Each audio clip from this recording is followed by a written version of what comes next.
ओम शांति। आज पढ़ेंगे अव्यक्त महावाक्य 19 नवंबर 1989 के। मुरली का टाइटल है तन मन धन और जन का भाग्य। अव्यक्त बाप दादा अपने बच्चों प्रति बोले, आज सच्चे साहिब अपने साहिबजादे और साहिबजादियों को देख रहे हैं। बाप को कहते ही हैं सत्य, इसलिए बाप दादा द्वारा स्थापन किए हुए युग का नाम भी सतयुग है। बाप की महिमा भी सत बाप, सत शिक्षक, सत गुरु कहते हैं। सत्य की महिमा सदा ही श्रेष्ठ रही है। सत बाप द्वारा आप सभी सत्य नारायण बनने के लिए सच्ची कथा सुन रहे हो। ऐसा सच्चा साहिब अपने बच्चों को देख रहे हैं कि कितने बच्चों ने सच्चे साहिब को राज़ी किया है। सच्चे साहिब की सबसे बड़ी विशेषता है वह दाता, विधाता, वरदाता है। राज़ी रहने वाले बच्चों की निशानी सदा दाता राज़ी है। इसलिए ऐसी आत्माएं सदा अपने को ज्ञान के खजाने, शक्तियों के खजाने, गुणों के खजाने, सब खजानों से अपने को भरपूर अनुभव करेंगी। कभी भी अपने को खजानों से खाली नहीं समझेंगी। कोई भी गुण व शक्ति व ज्ञान के गुह्य राज से वंचित नहीं होंगी। गुणों की व शक्तियों की परसेंटेज हो सकती है, लेकिन कोई गुण व कोई शक्ति ऐसी आत्मा में हो ही नहीं। यह नहीं हो सकता। जैसे समय प्रमाण कई बच्चे कहते हैं कि मेरे में और शक्तियाँ तो हैं, लेकिन यह शक्ति व गुण नहीं है, तो नहीं शब्द निषेध होगा। ऐसे दाता के बच्चे सदा धनवान होंगे, अर्थात भरपूर व संपन्न होंगे। दूसरी महिमा है भाग्य विधाता। तो भाग्य विधाता साहिब के राज़ी की निशानी। ऐसे मास्टर भाग्य विधाता बच्चों के मस्तक पर सदा भाग्य का सितारा चमकता रहता है, अर्थात उनकी मूरत और सूरत से सदा रूहानी चमक दिखाई देती है। मूरत से सदा राज़ी रहने के फीचर्स दिखाई देंगे। सूरत से सदा रूहानी सीरत अनुभव होगी। इसको कहते हैं मस्तक में चमकता हुआ भाग्य का सितारा। हर बात में तन, मन, धन, जन चारों रूप से अपना भाग्य अनुभव करेंगे। ऐसे नहीं कि इनमें से कोई एक भाग्य की प्राप्ति की कमी महसूस करेंगे। मेरे भाग्य में 3 बातें तो ठीक है, बाकी एक बात की कमी है। ऐसे नहीं। तन का भाग्य, तन का हिसाब किताब कभी प्राप्ति व पुरुषार्थ के मार्ग में विघ्न अनुभव नहीं होगा। तन कभी भी सेवा से वंचित होने नहीं देगा। कर्म भोग के समय भी ऐसे भाग्यवान किसी न किसी प्रकार से सेवा के निमित्त बनेंगे। कर्म भोग को चलाएगा, लेकिन कर्म भोग के वश चिल्लाएगा नहीं। चिल्लाना अर्थात कर्म भोग का बार बार वर्णन करना व बार बार कर्म भोग की तरफ बुद्धि और समय लगाते रहना। छोटी सी बात को बड़ा विस्तार करना, इसको कहते हैं चिल्लाना। और बड़ी बात को ज्ञान के सार से समाप्त करना, इसको कहते हैं चलाना। तो सदा यह बात याद रखो, योगी जीवन के लिए चाहे छोटा कर्म भोग हो चाहे बड़ा हो, लेकिन उसका वर्णन नहीं करो। कर्म भोग की कहानी का विस्तार नहीं करो, क्योंकि वर्णन करने से समय और शक्ति उसी तरफ होने के कारण हेल्थ कॉन्शियस हो जाते हैं। सोल कॉन्शियस अर्थात आत्म अभिमानी नहीं। यही हेल्थ कॉन्शियसनेस रूहानी शक्ति से धीरे धीरे नर्वस बना देती है। इसलिए कभी भी ज़्यादा वर्णन नहीं करो। योगी जीवन कर्म भोग को कर्मयोग में परिवर्तन करने वाला है। यह है तन के भाग्य की निशानियाँ। मन का भाग्य, मन सदा हर्षित रहेगा, क्योंकि भाग्य के प्राप्ति की निशानी हर्षित रहना ही है। जो भरपूर होता है वह सदा ही मन से मुस्कुराता रहता है। मन के भाग्यवान सदा इच्छा मात्रम अविद्या की स्थिति वाले होते हैं। भाग्य विधाता के राज़ी होने के कारण, सर्व प्राप्ति संपन्न अनुभव करने के कारण मन का लगाव व झुकाव व्यक्ति व वस्तु की तरफ नहीं होगा। इसको ही सार रूप में कहते हो मन मना भव। मन को बाप की तरफ लगाने में मेहनत नहीं होगी। लेकिन सहज ही मन बाप के मोहब्बत के संसार में रहेगा। एक बाप दूसरा न कोई, इसी अनुभूति को मन का भाग्य कहते हैं। धन का भाग्य, ज्ञान धन तो है ही, लेकिन स्थूल धन का भी महत्व है। धन के भाग्य का अर्थ यह नहीं कि ब्राह्मण जीवन में लाखों पति व करोड़पति बनेंगे, लेकिन धन के भाग्य की निशानी है कि संगम युग पर जितना आप ब्राह्मण आत्माओं को खाने पीने और आराम से रहने के लिए आवश्यकता है, उतना आराम से मिलेगा। और साथ साथ धन चाहिए सेवा के लिए, तो सेवा के लिए भी कभी समय पर कमी व खींचातान अनुभव नहीं करेंगे। कैसे भी, कहाँ से भी सेवा के समय पर भाग्य विधाता बाप किसको निमित्त बना ही देते हैं। धन के भाग्यवान कभी भी अपने नाम की व शान की इच्छा के कारण सेवा नहीं करेंगे। अगर नाम शान की इच्छा है तो ऐसे समय पर भाग्य विधाता सहयोग नहीं दिलाएगा। आवश्यकता और इच्छा में रात दिन का अंतर है। सच्ची आवश्यकता है और सच्चा मन है तो कोई भी सेवा के कार्य तो सफल होगा ही, लेकिन भंडारी में और ही भरपूर हो जाएगा, बचेगा। इसलिए गायन है, शिव के भंडारे और भंडारी सदा भरपूर। तो सच्ची दिल वालों की और सच्चे साहिब के राज़ी होने की निशानी है भंडारा भी भरपूर, भंडारी भी भरपूर। यह है धन के भाग्य की निशानी। विस्तार तो बहुत है, लेकिन सार में सुना रहे हैं। जन का भाग्य, जन अर्थात ब्राह्मण परिवार व लौकिक परिवार, लौकिक संबंध में आने वाली आत्माएं व अलौकिक संबंध में आने वाली आत्माएं। तो जन द्वारा भाग्यवान की पहली निशानी है, जन के भाग्यवान आत्मा को जन द्वारा सदा स्नेह और सहयोग की प्राप्ति रहेगी। कम से कम 95% आत्माओं से प्राप्ति का अनुभव अवश्य होगा।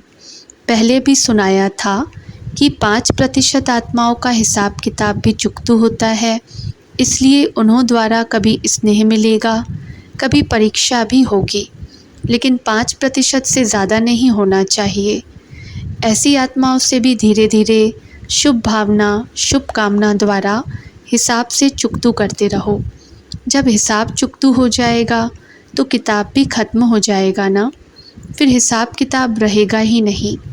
तो भाग्यवान आत्मा की निशानी है जन के रहे हुए हिसाब किताब को सहज चुकतू करते रहना और 95% आत्माओं द्वारा सदा स्नेह और सहयोग की अनुभूति करना।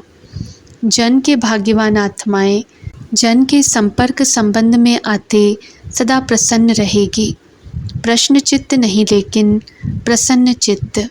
यह ऐसा क्यों करता व क्यों कहता, यह बात ऐसे नहीं, ऐसे होनी चाहिए। चित्त के अंदर यह प्रश्न उत्पन्न होने वाले को प्रश्न चित्त कहा जाता है। और प्रश्न चित्त कभी सदा प्रसन्न नहीं रह सकता। उसके चित्त में सदा क्यों की क्यों लगी रहती है, इसलिए उस क्यों को समाप्त करने में ही समय चला जाता है। और यह क्यों फिर ऐसी होती है जो आप छोड़ने चाहो तो भी नहीं छोड़ सकते, समय देना ही पड़ेगा, क्योंकि इस क्यों का रचना आप हो। जब रचना रच ली तो पालना करनी पड़ेगी, पालना से बच नहीं सकते। चाहे कितने भी मजबूर हो जाओ, लेकिन समय, एनर्जी देनी ही पड़ेगी। इसलिए इस व्यर्थ रचना को कंट्रोल करो, यह बर्थ कंट्रोल करो। समझा? हिम्मत है। जैसे लोग कह देते हैं ना कि यह तो ईश्वर की देन है, हमारी थोड़ी ही गलती है, ऐसे ही ब्राह्मण आत्माएं फिर कहती हैं ड्रामा की नोंद है। लेकिन ड्रामा के मास्टर क्रिएटर, मास्टर नॉलेजफुल बन हर कर्म को श्रेष्ठ बनाते चलो। अच्छा, टीचर्स ने सुना सच्चा साहिब मेरे ऊपर कितना राज़ी है, इसका राज तो सुना ना। राज सुनने से सभी टीचर्स राजयुक्त बनी व दिल में आता है कि इस भाग्य की मेरे में कमी है। कभी धन की खींचातान में, कभी जन की खींचातान में ऐसी जीवन का अनुभव तो नहीं करती हो ना। सुनाया था एक ही स्लोगन विशेष निमित्त टीचर्स प्रति, लेकिन है सभी के प्रति। हर बात में बाप की श्रीमत प्रमाण जी हजूर करते रहो। बच्चों का जी हजूर करना और बाप का बच्चों के आगे हाजिर हजूर होना। जब हजूर हाजिर हो गया तो किसी भी बात की कमी नहीं रहेगी, सदा संपन्न हो जाएंगे। दाता और भाग्य विधाता दोनों की प्राप्तियों के भाग्य का सितारा मस्तक पर चमकने लगेगा। टीचर्स को तो ड्रामा अनुसार बहुत भाग्य मिला हुआ है। सारा दिन सिवाय बाप और सेवा के और काम ही क्या है, धंधा ही यह है। प्रवृत्ति वालों को तो कितना निभाना पड़ता है, आप लोगों को तो एक ही काम है। कई बातों से स्वतंत्र पंछी हो, समझते हो अपने भाग्य को। कोई सोने का पिंजरा, हीरों का पिंजरा तो नहीं बना देते, बनाते भी खुद हैं, फंसते भी खुद हैं। बाप ने तो स्वतंत्र पंछी बनाया, उड़ता पंछी बनाया। बहुत बहुत बहुत लकी हो, समझा। हर एक को भाग्य की विशेषता अवश्य मिली हुई है। प्रवृत्ति मार्ग वालों की विशेषता अपनी, टीचर्स की विशेषता अपनी, गीता पाठशाला वालों की विशेषता अपनी। भिन्न भिन्न विशेषताओं से सभी विशेष आत्माएं हो, लेकिन सेवा केंद्र पर रहने वाली निमित्त टीचर्स को बहुत अच्छा चांस है।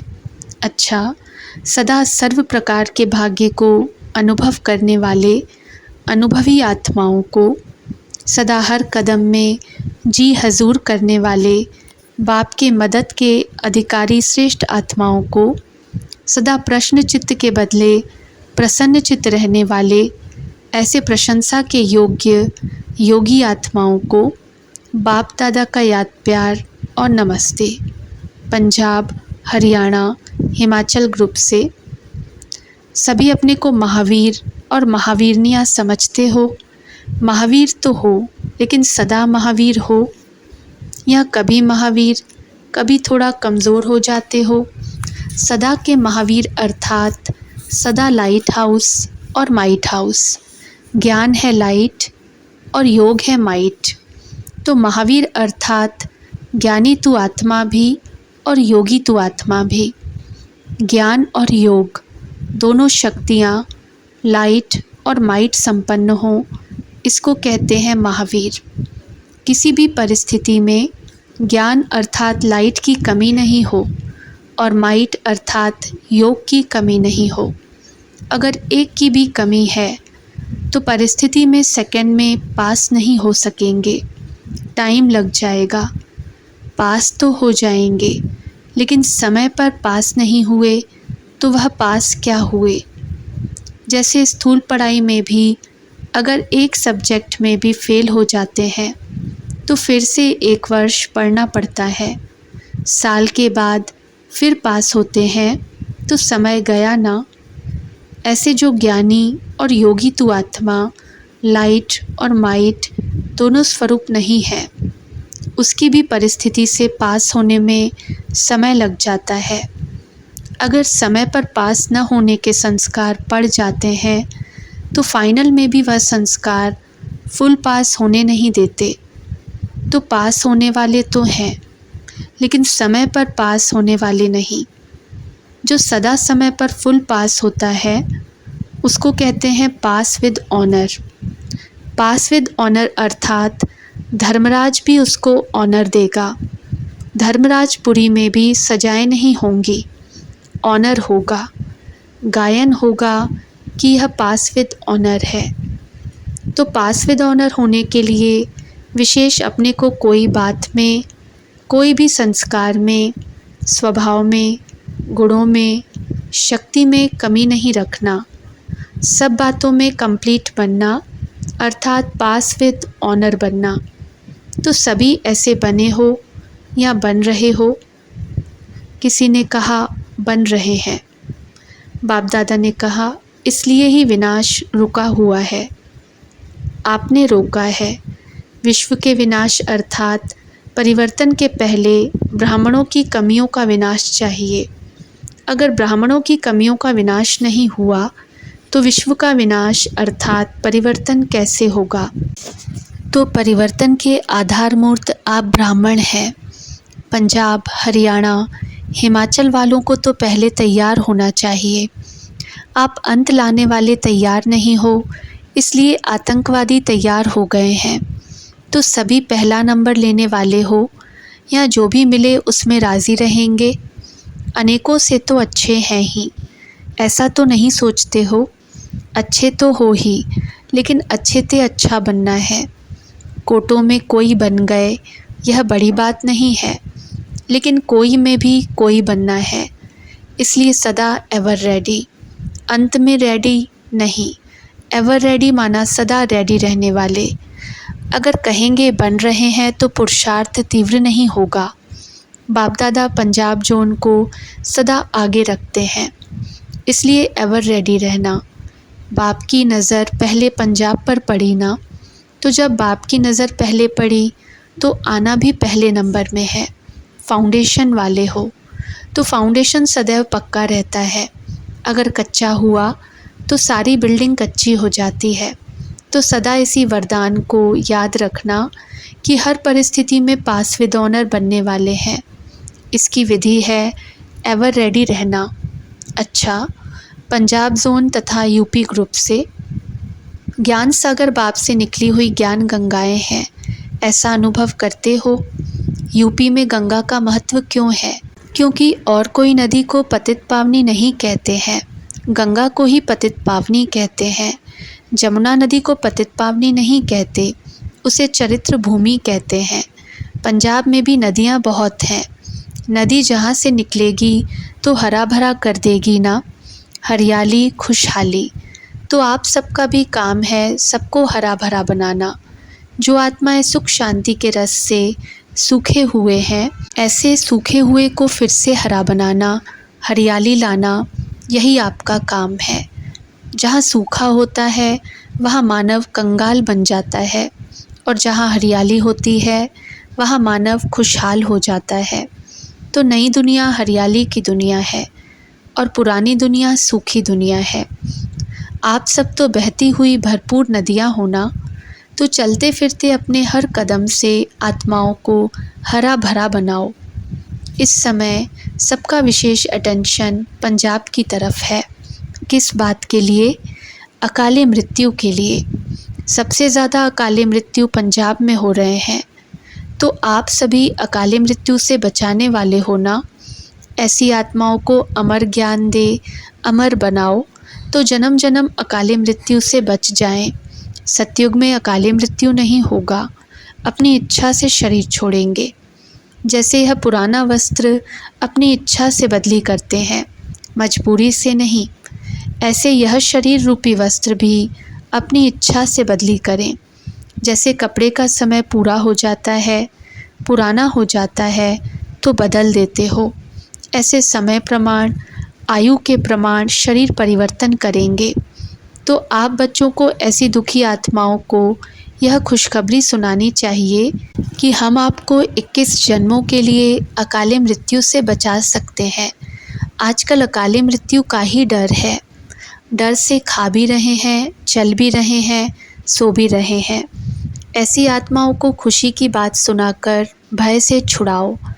मानो यह शरीर चला भी जाता है तो भी भय से नहीं मरेंगे, क्योंकि वह खुशी होगी कि हम अकाले मृत्यु से बचाने वाले हैं। कुछ साथ में ले जा रहे हैं, खाली नहीं जा रहे हैं। तो यह सेवा करते हो या डरते हो कि हमें गोली न लग जाए? सभी बहादुर हो ना। अपने शांति और सुख के वाइब्रेशन से लोगों को सुख चैन की अनुभूति कराओ। कैसा भी आतंकवादी हो, वह भी प्रेम और शांति की शक्ति के आगे परिवर्तन हो जाएगा। आप लोगों के पास ऐसा कोई आता है तो क्या करते हो? प्यार से परिवर्तन करते हो ना, अपना भाई बना देते हो ना। सदा ही अपने को शक्तिशाली आत्माएं हैं, इस अनुभूति में रहो। शक्तिशाली आत्माओं के आगे चाहे माया के विघ्न हों, चाहे व्यक्ति द्वारा व प्रकृति द्वारा विघ्न आए, लेकिन अपना प्रभाव नहीं डाल सकते हैं। तो ऐसे मास्टर सर्वशक्तिवान बने हो या कमज़ोर हो, अगर एक भी शक्ति की कमी होगी तो हार हो सकती है। समय पर छोटा सा शस्त्र भी अगर किसके पास नहीं है तो नुकसान हो जाता है। एक भी शक्ति कम होगी तो समय पर धोखा मिल सकता है। इसलिए मास्टर सर्वशक्तिवान है, शक्तिवान नहीं। यही टाइटल याद रखना, सदा खुशहाल रहना और औरों को भी खुशहाल बनाना, कभी भी मुरझाना नहीं।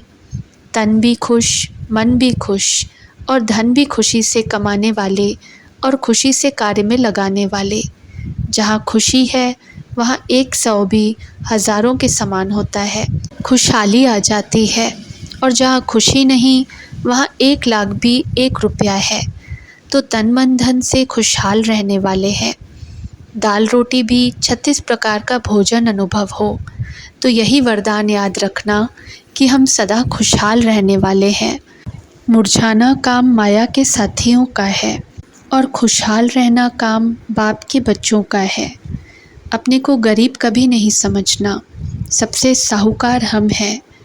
दुनिया में साहूकार देखना हो तो आपको देखें, क्योंकि सच्चा धन आपके पास है। विनाशी धन तो आज है, कल नहीं होगा, लेकिन अविनाशी धन आपके पास है। तो सबसे साहूकार आप हो। चाहे सूखी रोटी भी खाते हो तो भी साहूकार हो, क्योंकि खुशी की खुराक सूखी रोटी में भरी हुई है। उसके आगे और कोई खुराक नहीं। सबसे अच्छी खुराक खाने वाले, सुख की रोटी खाने वाले आप लोग हो। इसलिए सदा खुशहाल हो। कभी यह नहीं सोचना कि अगर साहूकार होते तो यह करते, साहूकार होते तो आते ही नहीं, वंचित रह जाते। तो ऐसे खुशहाल रहना जो आपको खुशहाल देख और भी खुशहाल हो जाएं। अच्छा, सबसे बड़ा जोन तो मधुबन ही है। सब ब्रह्मा कुमार और ब्रह्मा कुमारियों का असली घर मधुबन ही है ना। आत्माओं का घर परमधाम है, लेकिन ब्राह्मणों का घर मधुबन है। तो अमृतसर या लुधियाना के नहीं हो, पंजाब या हरियाणा के नहीं हो, लेकिन अपनी परमानेंट एड्रेस मधुबन है। बाकी सब सेवा स्थान है। चाहे प्रवृत्ति में रहते हो तो भी सेवा स्थान है, घर नहीं है। स्वीट होम मधुबन है, ऐसे समझते हो ना, या वही घर याद आता है। अच्छा, ओम शांति।